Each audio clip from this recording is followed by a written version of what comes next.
Hello friends, இன்றைக்கி பட்டாக்கு மரம் polish போட்டுன்னு இருக்கோம். 3 லிட்ரு சீலரு, 3 லிட்ரு தின்னரு, 3 லிட்ரு பாலிஷு 2 சோபாவுக்கு போட்டிருக்கோம்.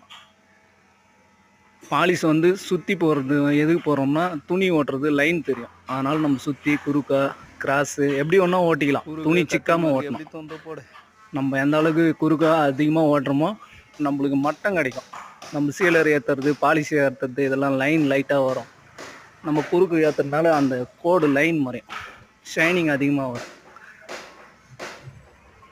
அதுக்கு ரெண்டும் பட்டாக்கு மரம் பாலிஷ் இன்னும் ஒரு 6 லிட்டரு நீட்லேயே துடைச்சிருவோம். இதுக்கப்புறம் அது வாட்டத்தில் துடைச்சி விட்டோம்னா ஃபினிஷிங் ஆகிடும். ஸ்ட்ரைட்டாக லாஸ்ட்டாக ஃபைனலாக போடுறது வந்து துணி நல்லா உரட்டையாக வச்சுக்கின்னு சேர நைஸாக ஓட்டி விட்டுருணும் அந்த ஜாயிண்ட்டுக்கு கரெக்டாக.